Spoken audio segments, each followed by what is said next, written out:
ہنستا کھیلتا ہے اور بالکل پتہ نہیں چلتا کہ اس پر کسی نشے کا اثر ہے۔ اب معلوم نہیں اس کی کیا حالت ہے۔ آپ مجھ سے ناراض تو نہیں ہو جائیں گے؟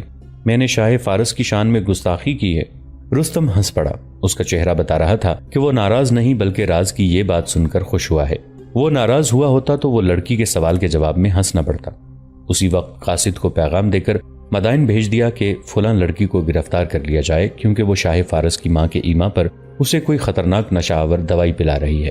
تاریخ نویسوں کی تحریروں سے صاف پتہ ملتا ہے کہ رستم دل میں اقتدار کی ہوس لیے ہوئے تھا۔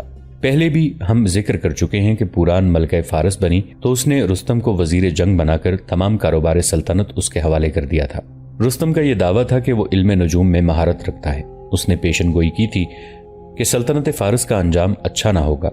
کسی نے اس سے پوچھا کہ اسے معلوم ہے کہ سلطنت کا انجام اچھا نہیں ہوگا تو اس سلطنت کی ذمہ داریاں کیوں قبول کرنی ہیں؟ اس نے جواب دیا تھا کہ اقتدار کی ہوس اور حکومت کے لالچ میں۔ اس نے ہنس کر لڑکی کو اپنے ساتھ لگا لیا۔ عین اسی وقت اسے خیمے سے باہر کھڑے چوبدار کی آواز سنائی دی۔ وزیر سلطنت، کماندار اعلیٰ کی خدمت میں ایک زخمی سپاہی حاضری کی اجازت چاہتا ہے، فوراً اندر بھیجو۔ رستم نے بلند آواز سے کہا اور لڑکی کو یوں دھکیل کر ایک طرف کر دیا جیسے کسی بے جان چیز کو راستے سے ہٹایا جاتا ہے، اور اٹھ کھڑا ہوا۔ ایک سپاہی خیمے میں داخل ہوا۔ اس کے کپڑے خون سے لال تھے، اس کے ایک گال سے بھی خون بہہ رہا تھا۔ اس کے جسم پر نہ جانے کتنے زخم تھے۔ وہ خیمے میں آ کر یوں زمین پر بیٹھ گیا جیسے گر پڑا ہو۔ اس کا منہ کھلا ہوا تھا اور وہ ہانپ رہا تھا۔ بولو کیا ہوا ہے؟ رستم نے کہا۔ پانی، زخمی نے کراہتی ہوئی آواز میں کہا۔ زندہ نہیں رہوں گا، مرنے سے پہلے ساری بات سناؤ، رستم نے رونت آمیز لہجے میں کہا اور دربان کو آواز دے کر بلایا۔ اسے پانی پلاؤ۔ سب مارے گئے، زخمی نے بڑی مشکل سے کہا۔ اتنے میں فارس کا مشہور جرنیل جالینوس خیمے میں داخل ہوا۔ مجھے کسی نے بتایا ہے کہ شب خون مارنے والے دستے کا ایک آدمی آیا ہے، جالینوس نے تیزی سے بولتے ہوئے کہا۔ میں اسی انتظار میں سویا ہی نہیں، تم بھی سن لو، رستم نے جالینوس سے کہا اور زخمی سے مخاطب ہوا۔ ہاں، سب مارے گئے ہیں اور تم زخمی ہو کر نکل آئے ہو۔ یہ بتاؤ کہ شب خون کیسا رہا؟ اربوں کا تم لوگوں نے کتنا نقصان کیا ہے؟ شب خون والی جگہ تک تو ہم پہنچ ہی نہیں سکے، زخمی سپاہی نے ہامتی کامتی اور کراہتی ہوئی آواز میں کہا۔ ابھی راستے میں تھے کہ اچانک ہر طرف سے مسلمان ہم پر ٹوٹ پڑے۔ وہ تو جیسے ہمارے انتظار میں وہاں چھپے ہوئے تھے۔ ان کا حلہ ایسا اچانک اور اتنا زبردست تھا کہ ہمیں ہتھیار نکالنے اور سنبھالنے کی بھی مہلت نہ ملی۔ انہوں نے ہمیں چاروں طرف سے ایسا دبایا کہ ہم سب ایک دوسرے کے ساتھ جڑ گئے۔ ہم کوئی جوابی کارروائی کر ہی نہیں سکتے تھے، ہتھیار نکال بھی لیتے تو بیکار تھے۔ کتنے آدمی بچ کر آئے ہیں؟ رستم نے قہر بری آواز میں کہا۔ شاید میں ہی واپس آیا ہوں، زخمی نے ایسی آواز میں کہا جو ڈوبتی جا رہی تھی۔ کوئی قسمت والا ہی نکلا ہوگا، میں نے آپ کو اطلاع۔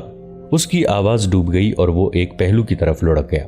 رستم نے چوبدار کو آواز دی، اسے لے جاؤ۔ رستم نے چوبدار کو حکم دیا، اور کہیں پھینک آؤ۔ وہ جالینوس سے مخاطب ہوا۔ سن لیا تم نے جالینوس؟ یہ بدبخت وہاں تک پہنچے ہی نہیں، یہ سب منتخب تھے، جانباز تھے۔ کیا یہ اچھا نہیں ہوا کہ سب مارے گئے ہیں؟ اس کا مطلب یہ ہے کہ عربوں کے مخبر ہم میں موجود ہیں، جالینوس نے کہا۔ یہ نہیں، رستم نے گرج کر کہا، مطلب یہ ہے کہ وہ بیدار ہیں اور ہم سوئے ہوئے ہیں۔ وہ رات کو بھی ہماری فوج کو دیکھتے رہتے ہیں، لیکن یہ باتوں کا وقت نہیں جالینوس۔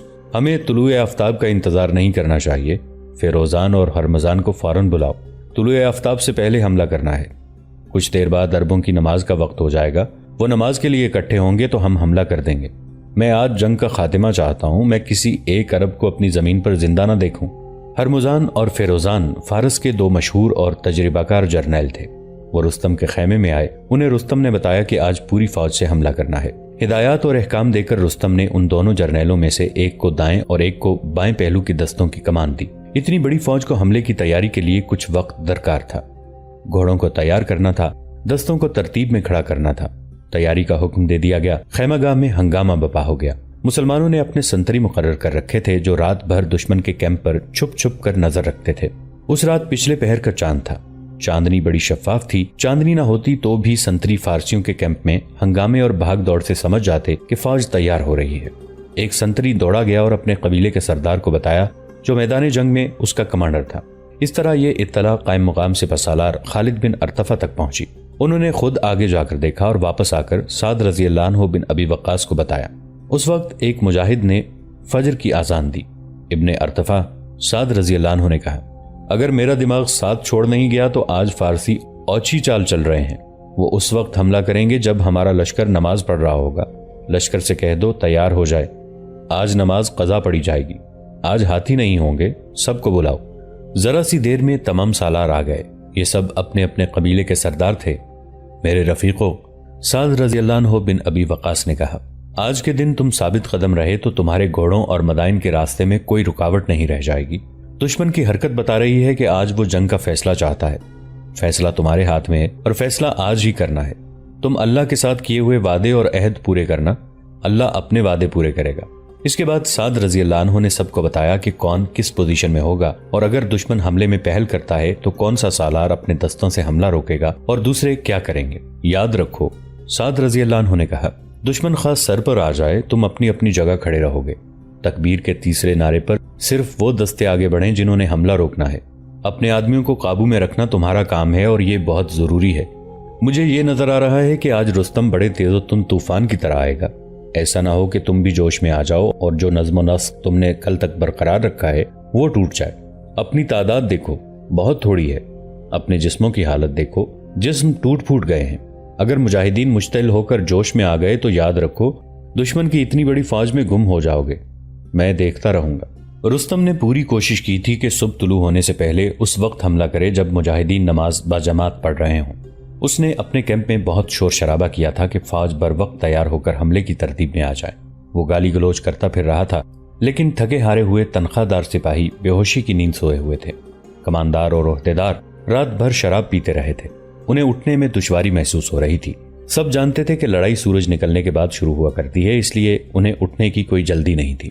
فوج کی تیاری میں صبح طلوع ہو گئی، اور جب یہ فوج میدان جنگ میں ترتیب میں آئی تو رستم یہ دیکھ کر پریشان ہو گیا کہ مسلمان اس کے استقبال کے لیے تیار کھڑے تھے۔ سعد رضی اللہ عنہ بن ابی وقاص بالا خانے سے دیکھ رہے تھے۔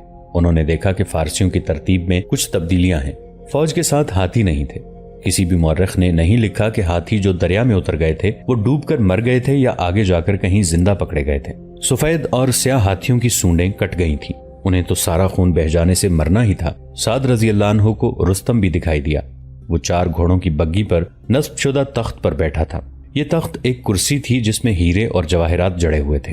رستم قلب کے دستوں کے درمیان تھا اور اس کے ارد گرد محافظ دستے کا حصار تھا۔ سلمہ، سعد رضی اللہ عنہ بن ابی وقاص نے اپنی بیوی سے کہا، فارسیوں کی پیش قدمی کا انداز دیکھ رہی ہو؟ کیا بدمست سانڈ اس طرح پھنکارتا اور ڈکارتا نہیں آیا کرتا؟ ہاں ابی وقاص کے بیٹے، سلمہ نے کہا، صحرا کی آندھی اسی طرح آیا کرتی ہے۔ اپنے لشکر کو دیکھتی ہوں تو ہاتھ اللہ کی طرف اٹھ جاتے ہیں۔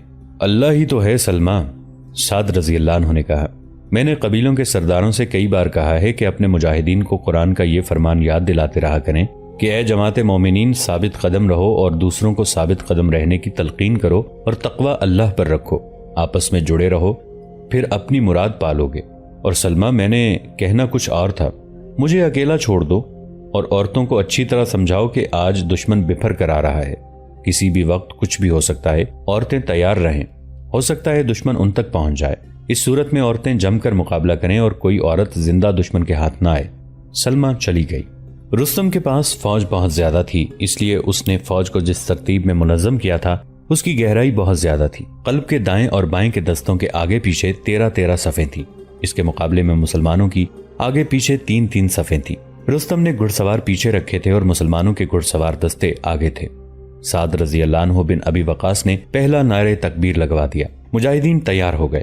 مجاہدین نے تیسرے نعرے پر آگے بڑھنا تھا۔ پہلے بھی ذکر ہو چکا ہے کہ مسلمانوں کے ان نعروں سے فارسی واقف تھے۔ رستم نے 2 مرتبہ یوں کیا تھا کہ مسلمانوں نے پہلا نعرہ لگایا اور رستم نے حملہ کرا دیا تھا تاکہ مسلمانوں کو تیاری کی مہلت ہی نہ مل سکے۔ مسلمانوں کے سپہ سالار کا سخت حکم تھا کہ تیسرے نعرے سے پہلے اپنی جگہ سے نہ ہلیں۔ پہلے نعرے پر فارسیوں نے ایک ایسی چال چلی جو پہلے کبھی نہیں چلی تھی، وہ یہ کہ ان کے گھڑ سوار تیر انداز آگے آ گئے اور انہوں نے مجاہدین پر تیروں کی بوچھاڑیں پھینکنی شروع کر دیں۔ اس سے رستم کو یہ توقع تھی کہ مسلمانوں کی ترتیب خراب ہو جائے اور وہ آگے بڑھنے کی بجائے پیچھے ہٹنا شروع کر دیں اور دل جمی سے مقابلہ نہ کر سکیں۔ سعد رضی اللہ عنہ نے دشمن کی یہ چال دیکھی تو دوسرا نعرہ لگوا دیا۔ اس جنگ کو تفصیل سے بیان کرنے والے مورخوں نے لکھا ہے کہ قیقاع بن عمرو تمیمی نے دیکھا کہ دشمن تیر اندازی کرتا آ رہا ہے اور تیر اندازوں کے پیچھے پیادہ دستے آ رہے ہیں، تو قیقاع ایسے جوش میں آ گئے جس میں غصہ بھی تھا اور عتاب بھی۔ وہ سپہ سالار کا یہ حکم بھول گئے کہ تیسرے نعرے سے پہلے کوئی حرکت نہیں کرنی۔ اے بنو تمیم، اس نے اپنے قبیلے کو للکارا، خدا کی قسم میں فارسیوں کی یہ چال کامیاب نہیں ہونے دوں گا، میرے پیچھے آؤ۔ اس نے تیسرے نعرے کا انتظار کیے بغیر گھوڑے کو ایڑ لگا دی اور اس کے پورے قبیلے کے سوار تلواریں اور برچیاں تانے اس کے پیچھے گئے۔ سپہ سالار سعد رضی اللہ عنہ بن ابی وقاص نے یہ دیکھا تو پریشان ہو گئے۔ پریشانی کی ایک وجہ تو یہ تھی کہ قیقاع جیسے ذمہ دار عہدیدار نے سپہ سالار کے حکم کی خلاف ورزی کی تھی۔ امیر لشکر کی حکم عدولی کو گناہ سمجھا جاتا تھا۔ دوسری پریشانی یہ تھی کہ پورا میدان جنگ سعد رضی اللہ عنہ کی نظر میں تھا۔ دشمن کی نقل و حرکت اور چالوں کو وہی دیکھ رہے تھے، اس لیے وہی بہتر سمجھتے تھے کہ کسے آگے بڑھنا ہے اور کسے پیچھے رکھنا ہے۔ قیقاع اپنے قبیلے کی قیادت کرتے ہوئے دشمن کے آگے بڑھتے ہوئے صفوں میں گھس گئے۔ ان کی بہادری، بے خوفی اور جارحانہ قیادت پر کسی کو شک نہ تھا۔ ان کے حملے کا زور سوار تیر اندازوں پر تھا۔ الاخبار الاطوال میں یہ واقعہ تفصیل سے لکھا ہے۔ یا اللہ، سعد رضی اللہ عنہ بن ابی وقاص نے ہاتھ اٹھا کر اللہ سے التجا کی، اسے معاف کر دے اور اس کی مدد فرما، بے شک اس نے مجھ سے اجازت نہیں دی، میں اسے اجازت دیتا ہوں۔ اللہ اے غفور الرحیم، اس کی مدد فرما، اس کی حفاظت فرما۔ یہ تھی سپہ سالار اور امیر لشکر کی عالی ظرفی اور فیاضی۔ قیقاع نے یہ کامیابی حاصل کر لی کہ دشمن کے سوار تیر اندازوں کو درہم برہم کر کے اپنے لشکر کو تیروں سے بچا لیا۔ رستم نے اس صورتحال میں بہتر سمجھا کہ اپنی فوج کو پیچھے ہٹا لے۔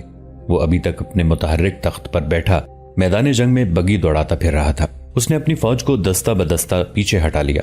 مسلمان سالار پہلے ہی محسوس کر رہے تھے کہ انہیں پیچھے ہٹانا چاہیے۔ انہوں نے اپنا یہ مقصد حاصل کر لیا تھا کہ فارس کی فوج کا دم خم اور جوش و خروش توڑ دیا اور اس کی ترتیب اور تنظیم کو بری طرح سے بکھیر دیا تھا۔ دونوں فوجیں پیچھے ہٹ گئیں۔ کچھ دیر بعد دونوں فوجوں نے اپنی اپنی ترتیب اور تنظیم بحال کر لی۔ سعد رضی اللہ عنہ بن ابی وقاص نے بالا خانے سے پیغام پھینکا جو قاصد نے فوراً قائم مقام سپہ سالار خالد بن ارطفہ تک پہنچا دیا۔ یہ سالاروں کے نام تھا۔ خالد بن ارطفہ نے پیغام اپنے لشکر کو سنایا، اللہ تم سب کو معاف کرے، تم نے دوسرے اور تیسرے نعرہ تکبیر کا انتظار نہ کیا، اللہ تمہارے جوش اور جذبے کو قبول کرے، لیکن میدان جنگ کے نظم و نسق اور تنظیم کو نہ توڑو۔ اللہ نے تمہیں معاف کر دیا ہے، جس کا ثبوت یہ ہے کہ تم دشمن پر غالب رہے۔ اب تیسرے نعرے کا انتظار کرنا، اور اگر اب دشمن پہلے کی طرح ہلہ بولے تو تمہارا زیادہ زور اور دباؤ دشمن کے پہلوؤں پر ہو۔ مجھے اطلاع ملی ہے کہ رستم نے اپنے پہلوؤں پر اپنے دو سب سے زیادہ قابل اور بہادر جرنیل رکھے ہیں، ایک کا نام فیروزان اور دوسرے کا ہرمزان ہے۔ خالد بن ارطفہ یہ پیغام بمشکل ہی سنا پائے تھے کہ افق سے بڑا ہی گرد و غبار اٹھا جو میدان جنگ کی طرف بڑھتا اور ہر طرف پھیلتا چلا گیا۔ میدان جنگ کی فضا میں ہوا بالکل بند ہو گئی۔ یہ طوفان سے پہلے کی خاموشی تھی، بڑا ہی خطرناک طوفان آ رہا تھا۔ اللہ کی مدد آ رہی ہے، کسی مجاہد یا سالار نے بڑی ہی بلند آواز سے نعرہ لگایا۔ یہ بڑی ہی تند و تیز آندھی تھی کہ درخت اس کے راستے میں سجدہ ریز ہو رہے تھے۔ اس کی چیخیں اور زناٹے اتنے خوفناک تھے کہ گھوڑے بدکنے لگے۔ گرد اتنی کہ آنکھیں نہیں کھلتی تھی۔ وہ علاقہ تو سرسبز تھا، لیکن یہ آندھی صحرا کی طرف سے آ رہی تھی، اس لیے اس میں ریت بہت زیادہ تھی۔ یہ ریت آنکھوں میں پڑتی تھی۔ سعد رضی اللہ عنہ بن ابی وقاص نے پیغام لکھوایا نہیں، بلکہ بالا خانے کے نیچے کھڑے ایک قاصد سے کہا کہ خالد بن ارطفہ سے کہو کہ اس آندھی کو اللہ کی طرف سے کمک اور مدد سمجھو۔ دیکھو کہ آندھی کا رخ تمہارے حق میں اور دشمن کے خلاف ہے، اللہ کا نام لو اور دشمن کے پہلوؤں پر ہلہ بول دو۔ تاریخ نویسوں نے اس آندھی کا ذکر کرتے ہوئے لکھا ہے کہ رستم کا محل نما خیمہ اس طرح اڑا کہ پورے کا پورا دریائے عتیق میں جا پڑا۔ یہاں یہ بات قابل ذکر ہے کہ رستم کے تمام ہاتھی اسی دریا میں ڈوبے تھے اور اس کا خیمہ جو کپڑے کا وسیع و عریض محل تھا اڑ کر اسی دریا میں جا پڑا۔ اس کے اندر جو بیش قیمت اشیاء اور فرنیچر وغیرہ تھا وہ سب کچھ دریا کی نظر ہو گیا۔ مسلمانوں نے اپنے سپہ سالار کا حکم ملتے ہی فارسیوں پر حملہ کر دیا۔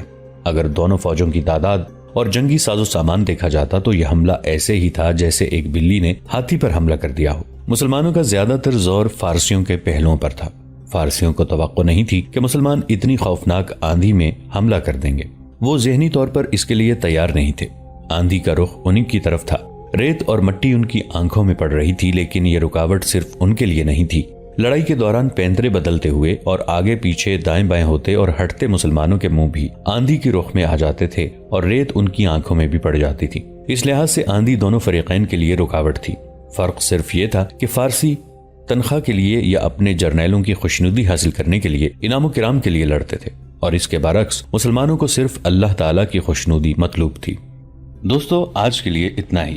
اسی کہانی کی اگلی قسط کے ساتھ بہت جلد حاضر ہوں گے۔ نیچے کامنٹ سیکشن میں اپنی رائے کا اظہار ضرور کیجیے گا۔